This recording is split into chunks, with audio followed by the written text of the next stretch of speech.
I am going to put this into my presentation here so we can all see what's going on. For those who don't know me, I'm Mike Byle.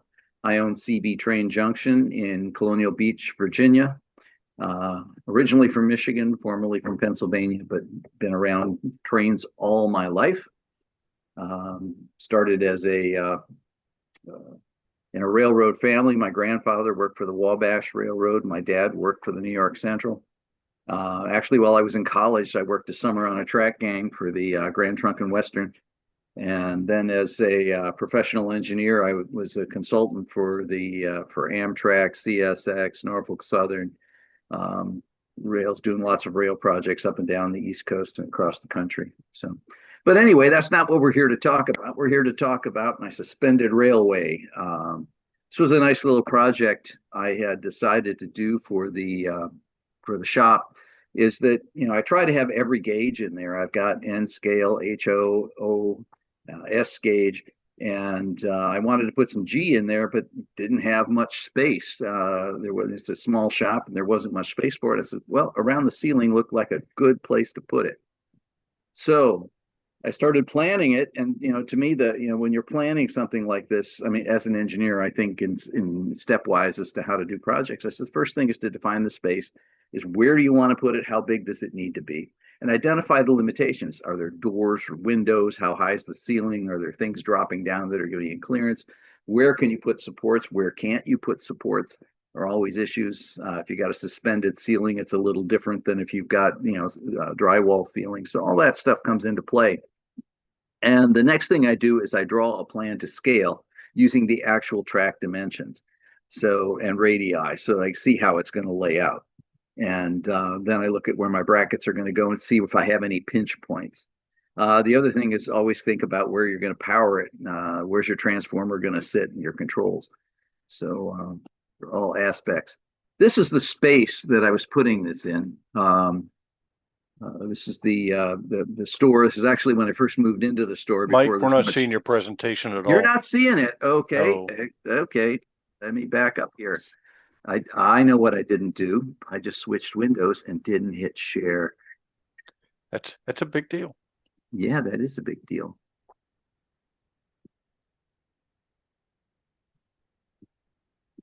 Touch screen. Ship. Go. Go back to. Okay, and you just need to get into presentation mode and you're good now. I will as soon as I get some of these other little menus out of the way. Yeah, all I'm seeing is a presentation right now. Yeah, I'll be there in just a second. I got to go back to. There we go. Back to the beginning. Perfect. Thank you. All right. Sorry about that. Missed that little button getting started, so I apologize for that. Okay, as I started with this slide. I was going through this as we already talked. I'm not going to say it again, so I don't want to waste your time. But here's the space. This is the store. When I first moved into it, there's nothing in here yet. I had first just moved. This is my S scale layout that's in the front. There's a O scale and HO scale layout behind that. And where the red line is around the top is where the suspended railroad is going to go. And one of the things is in the back, you can see that there's a drop. There's a drop in the ceiling that comes down, and the idea was to get the bottom of the track level with that, so it didn't interfere with traffic, and the ceiling's a little bit lower there. So, and I had a door on the right side. There's a window that's out of the frame on the left side. That were also things to consider when I started looking at the support conditions. So this is I actually got these from the NMRA sale. This is a Aristocraft G-scale locomotive, an FPA. There's a B and there's two A's and a B that go with this, as well as a set of freight cars. And so I thought that would look very nice going around the top of my store. So what does this mean is the first thing to do, and I tell this to all my customers, anybody's looking to set up track, is always think about the biggest thing you want to run on your layout. Is you want to say, is this going to be and don't just think about what you have now, think about what you're going to have in the future, so that you don't want to have this nice big boy that you want to run on your local and your track, and it's your radiuses are too small and it won't fit.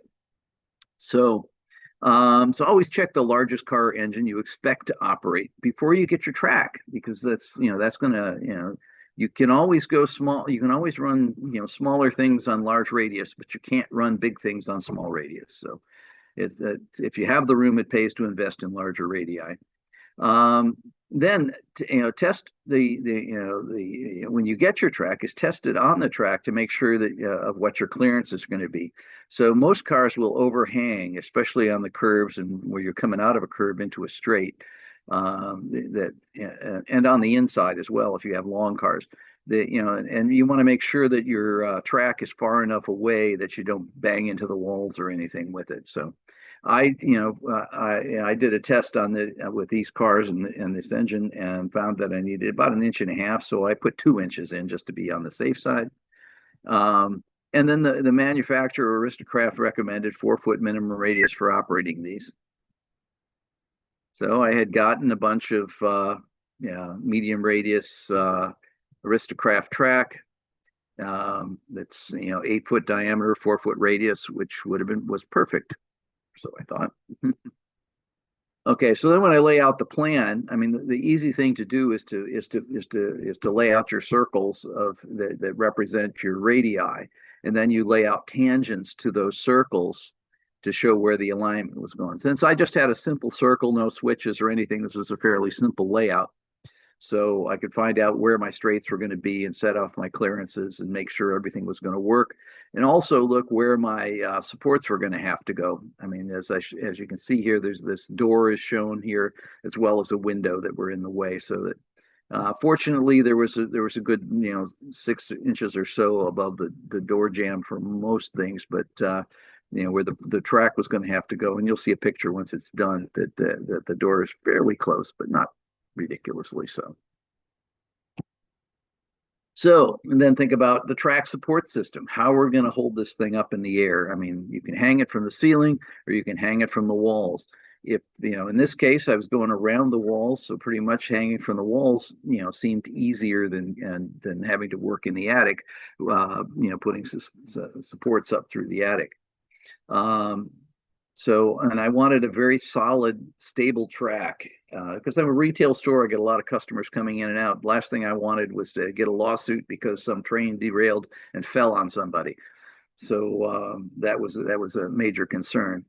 But what I realized quickly is that hanging from the walls wasn't going to be an option in the corners. I was going to need to suspend the track from the ceiling in those locations. So I basically used both methods of support. So here's what a typical section of the track looked like. You can see in the center area, this is I used 3/4 inch cabinet grade plywood and just ripped it down to just wider than the rail width. That was a conscious decision because I wanted the ends of the ties sticking out so it looked like railroad track. I did not want to see a flat platform up there. So, so it was wide enough to support the rail without being so wide as to obstruct the view of the ends of the ties. The other thing I did was used regular L brackets, this gray line here that was mounted to the wall and then mounted to the track. The one thing about mounting it in this way is that the brackets were above the track, so they didn't interfere with the doors and the windows and whatnot. If I inverted that bracket, I'd be hanging down and in the way. So those were screwed into studs for the most part, not everywhere. There were a couple of locations I couldn't do that, but just about everywhere I could, I put them into studs. And then this was bolted. This was, panhead wood screws that came up into from the bracket into this layer. I used Atlas track screws to screw the track back down to that. And then the bit was my fender system to keep the track, derailing train from falling off. I used a section of plexiglass with a screw through the middle of it with a standoff made from silicone vacuum tubing.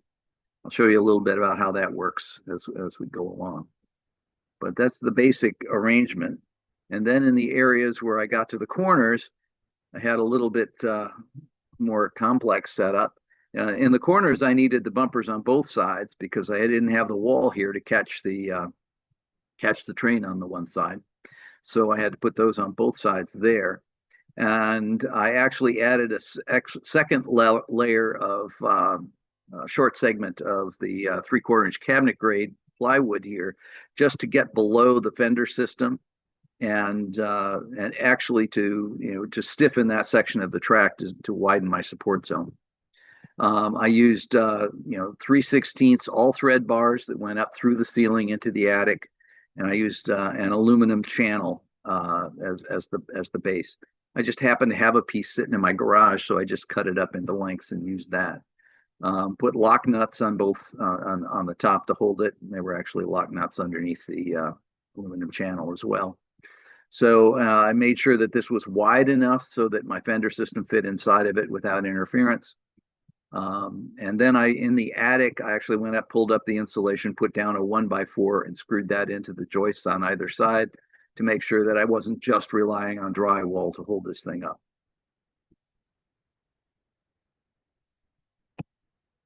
So this is the basic brackets. I got these on Amazon. They're solid steel brackets. They're supposed to support like 50 pounds a piece, which is more than enough. And they had a lot of, the other thing I liked about these is they had a lot of options for putting screws in so that I could, didn't have to worry about, I mean, some brackets only have one screw hole at the end or one there, and there. So you didn't have as many options for how to attach it. You might have to use some other brackets to do that.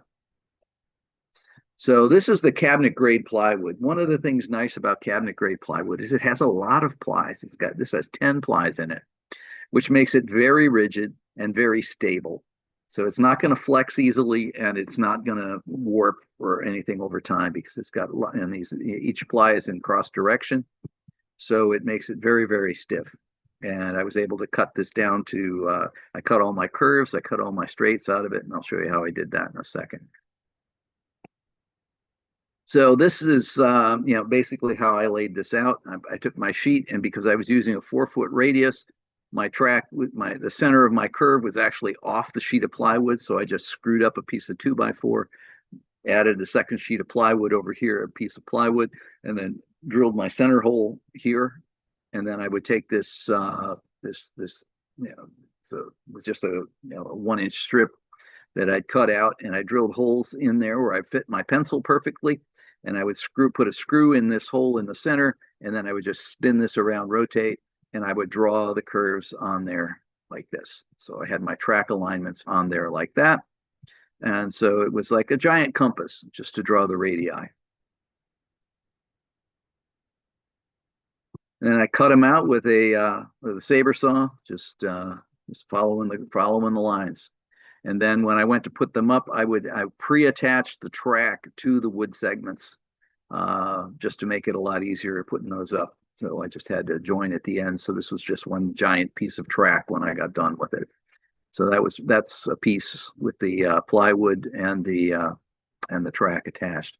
One of the things I did do was you'll notice you can't see the plywood in this picture with the ladder because I painted everything black. And there's this jet black paint that just does a tremendous job. There it is. It's called Pouring Masters Jet Black Paint. It is great stuff. I mean, it just coats in one coat, and it is black. I used a laser level to mark the track supports, and then I aligned the supports with studs, pre-drilled all the holes, and then screwed the brackets in, and then I set the corner pieces in places, and then I cut the straight sections to fit. I just ripped out lengths of the plywood of the right width so that I would measure them to length and cut them to fit. So I had it all pre-measured, but I decided to wait until after I put them in and checked my clearances in place before I actually cut the straight sections. I used fish plates to join the sections together, these little fish plates. I got these on Amazon too. And it's dark, if you can see them, but I put them across the joint, generally at least 2 on each joint. You can see how the pan head screws are holding holding the track bed in place. You can actually see this is the fender system here with with the tubing offset, and these are screwed into studs in the wall. So for the corners, this was a different thing. Is that I couldn't, brackets wouldn't reach the wall from here, and I didn't want to have to invest in some big, heavy, ugly bracket. And especially in this corner where you see there's this 8-inch drop in the ceiling there was nothing to attach to below that, so I couldn't even use anything bigger on that. So I decided just to go through the ceiling with it. Like I said, I had this 1/2-inch aluminum channel. It was there, and I used 3/16 all thread rod to go through there. And up in the attic, there's a plate up there. I doubled the track bed support here. You can see that where that's cut, how this is painted black. I came and touched these up afterwards. The other thing about using this is, in the corners is one is it stiffened the corner a lot, but it also made it less dependent on the exact location of where my holes ended up. So it gave some flexibility in the processes. And these were wider than the track bed. I set these out there about 10 inches across to make sure that there was room for the fender system in between it. The one thing to think about is on these is that as I said before, is that when you go around the curves, you need a fender on both sides, not just on one side. Yep, already talked about that. The lock nuts and the spans, we got that covered. So there's a photo of I was doing a test clearance before I actually screwed all this track down. I lined everything up, I fitted everything up, and then I tested it with a car going around to make sure that the clearances were right. I did not want to get it all bolted in place and then find out I messed up in a corner. So this way, what I would do is I would run this on there, made sure I had good clearances all the way around. I would put 1 or 2 screws and selected every third bracket, come around, test it again, tighten it up again, just to make sure everything stayed.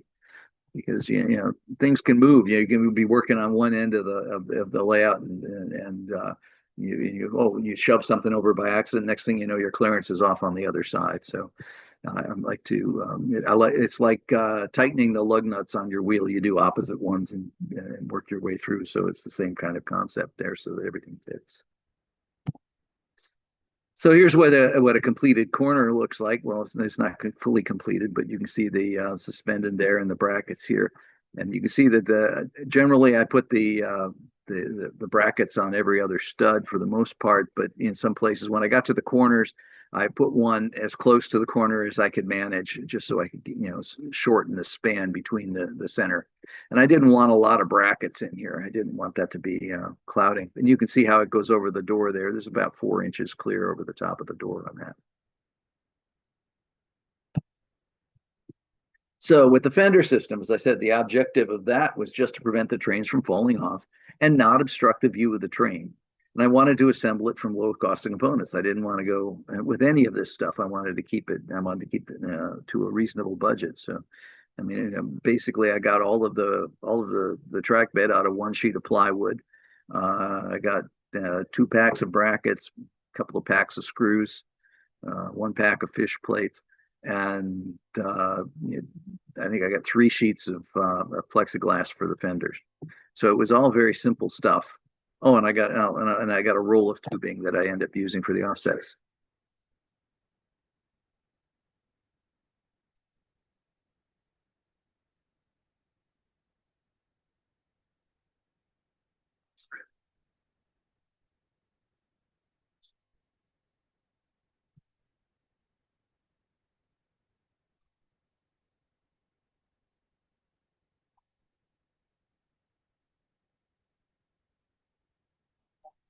His lips are moving, but I can't hear him.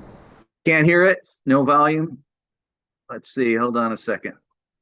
All right. Well, I'll tell you what I'll do. If you can't hear it, I will talk you through it. Okay. So this is about, let me just go ahead and turn this volume down so I don't have to be distracted. So basically that's, pieces of clear acrylic plexiglass, and I got it in 2 foot long by 18-inch wide panels, and I just ripped them on the table saw down to 2.5-inch wide strips. and then I drilled holes in them at intervals for the brackets. Now it's a 2.5 inch wood screw, and then I use these standoff washers, these finish washers that you put on there. And what that does is it keeps the head flat against the plexiglass, because if you use a wood screw, a tapered head, it'll split the plexiglass. And then this is the silicone tubing, which I just cut into 2.5 inch lengths, and that leaves an inch of the screws to be anchored, and that becomes the standoff that supports the screws. So I would, one thing I did is I pre-drilled, but I didn't want a lot of play in there. So you can see how I'm having to screw it in there a bit to get it through. Once you get through the threads into the shaft portion, it loosens right up, and you put that in there, and once that's in, then you can slide the piece of tubing onto it like that, and you're ready to install the piece. So I would start from one end and work my way around, especially on the corners here. This is the you want to make sure that you start from the right location. So I set a standard gap of about 1/2 inch between the two pieces of plexiglass where they come together. And then let's see, I'll go on to the next one here. And then I would mark the locations. One of the things nice about using the plywood is that you can see the plies, and it's easy to tell when you're in the center of the plywood. You just count plies and put it in the middle one. So it made it easy to keep your location center. The trick here is just keeping your drill on the radius. You want to keep it, basically perpendicular to the track, so that it lines up correctly. If it's kind of cockeyed, it doesn't look as well when you get done with it. So once the holes are pre-drilled, I would then take the panel and tie in one end. And once that end is tied in, I would I'll wait for my video to catch up here a bit, but you hand test to hand start it, and then tighten it up. And I would tighten it up just enough to keep it in place, not quite snug, because you need to be able to move that out of the way and set your next one. So what I would do then is put the next screw in, and once that's done, then I would flex that panel to follow the curve, and then mark the location of where that screw is going to hit based on where the panel is curved to. So that's so there it goes. You see, you try to match the curve as best you can, and then line up where that screw is going to end up. Mark the location, drill a hole there, put that one in, and then work your way down accordingly. So again, it's just, you can let that sag down, get out of the way, pop your new, mark the hole, drill another one in, screw it in, and then just work your way all the way around. The straights are pretty simple. The only trick is to make sure that you stay perpendicular and you don't over tighten. One of the nice things about using the silicone tubing for the standoffs is if you happen to over tighten, it just squishes the tube a little bit. And if that happens, then you can just back it off a little bit and it'll spring back. So it's not like, and so it gives you a little bit more flexibility in aligning things. And it's not bad looking. It's black tubing, and it's kind of shiny. It's not too bad looking. So it just worked my way all the way around and did those. The challenging part is putting them on the backside. You can see the one that's opposite to where I'm working is getting into that tight space. Gets to be a little challenge with your drill and getting your holes lined up. But in some cases, I would detach that, slide the whole thing over, and put that back up and slide it back to get it into place. But where I couldn't fit it otherwise, so it's fairly straightforward process. You can see as I was working in there, I have the layout. I'm working around all the shelving and everything in the store at the same time, so it was a little bit cramped in places, and getting up and down and moving things around a bit to get to where it needed to be. Okay, next is power. I used this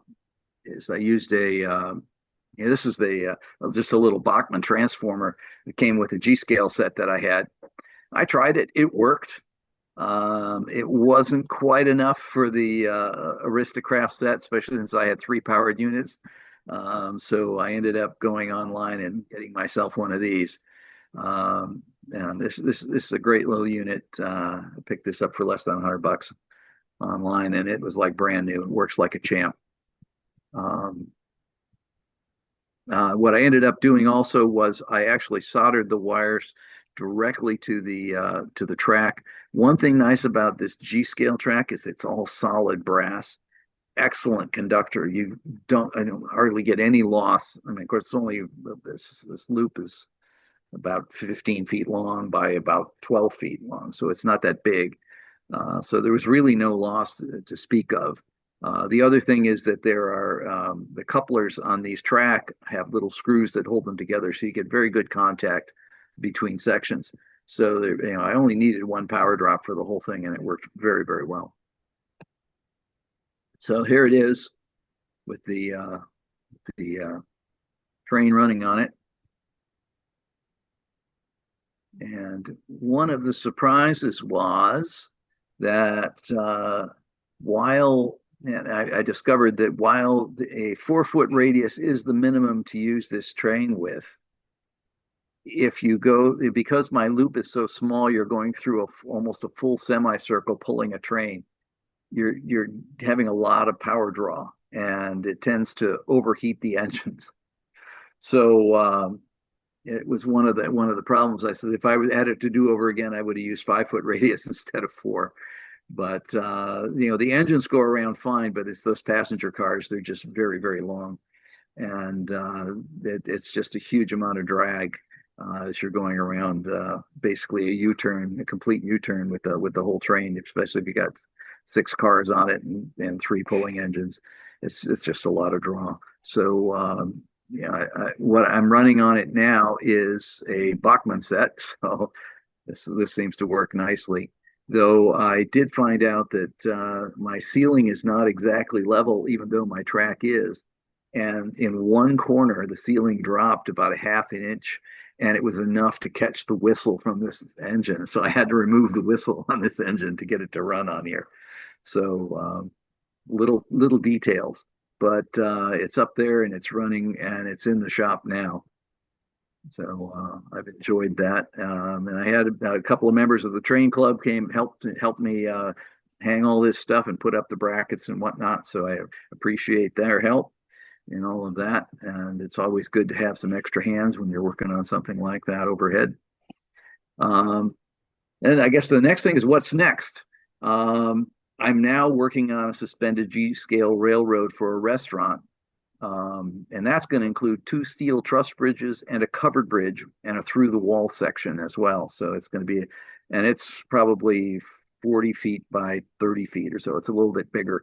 So it's got a lot more opportunity to do stuff. So that's hopefully I'll have something for that in the future as we go along.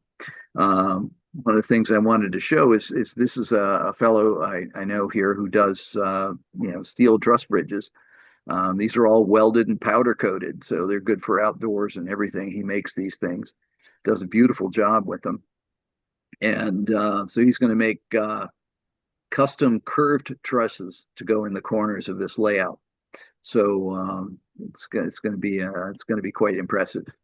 So and thanks for watching. That covers what I've got to say. So if anybody has any questions or anything or wants to discuss anything, feel free to jump in and I will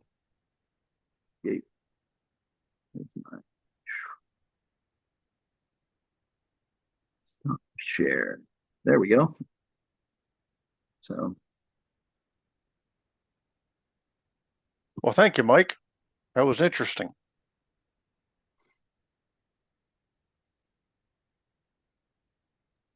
I thought it was wonderful. Nicely done. thank you. A question I do have. What's that? Okay, so with the G scale brass track, what do you anticipate in terms of track cleaning? Actually, it's at a rate where I can just excuse me. I figured to just put a sponge under a flat car and tow it, and that should do the job. Okay. That's usually a challenge for anybody's layout, and I'm thinking it's up in the air, and I don't know if you had a pole with a track cleaner on it, or Oh. a small guy that could walk the track, or what. USA Trains does make a G-scale track cleaning car. It's meant for garden railroads, so it cleans off all of the accumulated corrosion and everything else that happens. I think that's probably more than I'm going to need. I think if I just keep the oils off of it with a little bit of alcohol on a pad, I think that should do the job nicely. When I was working up in the Long Island area, Long Island Ops last year, I had the opportunity to be on Steve Gittleman's G-scale layout in Hicksville, and his layout comes out of his barn and it goes up about 75 feet over a distance of about a half mile. He's got 10 acres there. Oh my. And it took me 3 hours to get from the bottom to the top, pulling, it was a 36 car train. It was a ballast car, all Wow. ballast cars filled with small gravel. And we had 3 F units on the front, 3 SD, 2 SDs in the center and 2 RSs on the rear. The RSs were there when we come back down to be the brakes, if you will.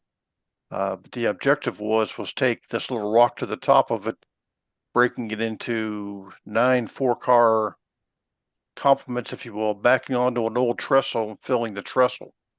And he was telling us that in the history of this railroad that he was modeling, that exact thing had happened back in the 50s where they had a trestle go bad and they just backfilled it with gravel, and that's how they did it. So wow. But it was interesting, and the biggest thing I can remember was coming out of the safety briefing was the acorns, watching out for acorns, because the squirrels would put acorns on the layout and be causing derailments. Obviously, you don't have to worry about acorns, but this is true. that was something that was there. And of course, I've talked to a lot of folks that have had problems with cats and other, rodents. Yeah. Let's use that term, that got into the railroad and did all kinds of things like eating trees for causing derailments because something they had done to the track. So that's my story. I'm going to stick to it anyhow. Okay. Anybody else have any questions? Feel free to unmute. Obviously, Mike has done this, and I think he did a real nice job from what I saw. Now it's time to ask questions.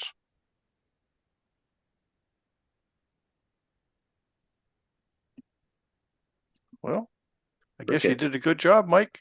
Either that or nobody has any questions, don't want to ask. One of the two. Either that or I baffled them completely. I don't know if you can hear me, but I'm just curious, how tall are those plastic protection? 2.5 inches tall. Okay. And the supports are about a 1/2 inch up from the bottom. So they stick up about 2 inches, and they stick out about 2 inches. So I tested to make sure that if a train car fell, it would not overtop them. Mm-hmm. So you've provided some horizontal space from the track to that to allow your cars to be able to go around turns, I assume. Yes. Just kept that for the entire layout. Exactly. Very good. Just maintain that same clearance all the way around, and looks nice, and it's easy to do. You don't have to Passenger keep cars have a adjusting way of this. overhanging, don't they? Yeah, they do. Yep, absolutely. The other thing I was kind of worrying or thinking about is playing with HVAC. It's a lot hotter near the ceiling than it is near the floor. Are you doing anything to move more air through there? I don't think I need to, probably because, I mean, one is the ceilings aren't high in here, and there's a lot of traffic, and right now my air return is in the ceiling, so it draws all that back up in there. So I don't think that is a big issue. I think if I had a big space with less volume of air movement, that might be an issue, but I don't see it for here. Good question, though. I mean, I was looking at it, you know, and that's going to be a concern in the restaurant as well. Mhm. I got consulted by another guy who had a restaurant, and he had like 15-foot high ceilings in there, and his HVAC didn't. It was hot up there. I mean, I got up on a ladder, and it was a lot of heat that was collecting up there, and it was just static hot air that wasn't being circulated by his system. So that would have been more of a concern in that kind of a situation. Mhm. Yeah, the expansion and contraction, I can imagine could drive you crazy with the change in seasons and such with, yeah, depending on when you installed your track, whether you did it in the fall or winter, or whether you did it in the summer. Yeah, true. But you know, it depends on how well conditioned you keep the space. If you don't Hmm. let the temperature vary a lot, it's not going to be a problem. In the store, I keep pretty much constant temperature most of the time. By 5 or 6 degrees, it varies, but not much. Yeah, that's a So, good point. And the other thing that pops into that too is humidity mhm. with the wood. And I mean, certainly the metal expands and contracts, but I know myself trying to get it into operations here, I discovered well, the technical term would be a hump in my yard that's popped up this year that I've never had in all these years due to, I think, the amount of humidity we've had back and forth, and it just had to make some minor changes. But things like that happen on a layout anyhow, you know, with the season changes, and somebody just had to monitor. Yeah, and I think it depends a lot on how solidly fixed your track is Hmm. and how much give you have in your overall layout as well.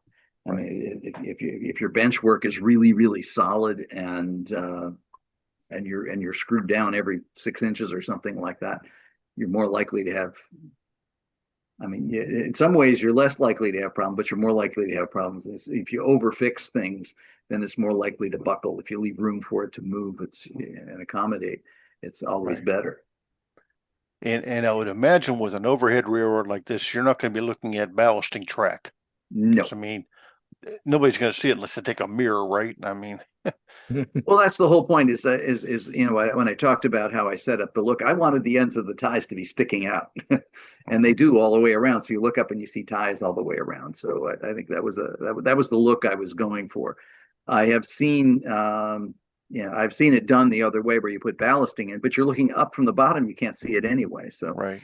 I thought it was more interesting to just have the ties sticking out. Hmm. Thinking about visibility, I was just envisioning most restaurants that I've been in, and the light is pretty sparse up near the ceiling. Hmm. Uh, are you including lighting in your restaurant install? It's really interesting on this particular restaurant because they have trough lighting all the way around the walls, and, Ah, and the railroad is going to go right in front of the troughs. So I don't think lighting is going to be a problem. great. Yeah. And I would Yeah. think if you had to go with lighting, some sort of a strip light, like you say at the deck lighting, the LEDs, Yeah. so that you had the ability to well play with the color a little bit, but you can also change the, I guess the word would be luminosity, and that's a big word Intensity. there. Yeah. How bright. Yeah. The brightness and such. So I mean, that'd be I guess, in my mind, the model railroader's cheap way of doing it versus the fancy stuff that you can get into. I mean, it worked very well for my layout here when I installed it, and it was very economical to be able to put the light on. The room I'm in is it's a dimly lit room anyhow. It has the regular lighting you have in a house, but it's just not enough light to be Right. able to take decent pictures of the layout. Yeah. Yeah. It's always a challenge. I used a lot of that strip lighting myself as well. I mean, it has real advantages in a lot of places. I mean, if you were putting up, especially if you're putting it all in truss bridges, you could mount that lighting right inside the truss all the way around. It would light everything up, Hmm. and you could set the level exactly the way you wanted to, without lighting up the whole room, just enough to show the train off without changing the ambiance in the room. Mhm. That'd be dramatic. Yeah, I guess the other thing to concern yourself in a restaurant is, I mean, hopefully their kitchen and stuff is well separated. If you start getting, cooking fumes and grease and stuff getting up there, that's going to make the track cleaning and the maintenance of your locomotives a little more complicated. Mhm. Well, certainly a challenge, and if the restaurant's right, there should be a negative pressure to the kitchen. Yeah. That if everything's working right, but well, with 38 years in the fire department, I know that sometimes you walk in there and you don't sense that as an inspector, and you realize that something's going on with the fan system in the kitchen that isn't working right. Yeah. But you're absolutely spot on with your talk there, and if you're dealing with a smaller place that doesn't necessarily have a big kitchen, where they're actually physically cooking in the area your layout's going to be in, that could be, I think, a challenge for you. Hmm. You have some of those restaurants that are not sealed off. They're open so you can see the people prepping your food. I think that's a big mistake. Sometimes you don't want to see, or because it doesn't taste as well sometimes after you see what they did to your food, but it's okay. It's You okay. watch the sausage being made, huh? Yeah, exactly. Exactly. You're quite welcome, Jim. Well, Mike, I thank you for your time. And if nobody else has any questions, certainly appreciate what you've done. And next month, we'll be back to seeing Mr. Kohler come in and talk to us about one of his visits to a railroad and continuing on with the narrow gauge projects that he's visited across the world. So that's going to be next month. So thanks a lot, Mike, and everybody Great. stay safe out there and take care. All right. Thank Thanks, you. everyone.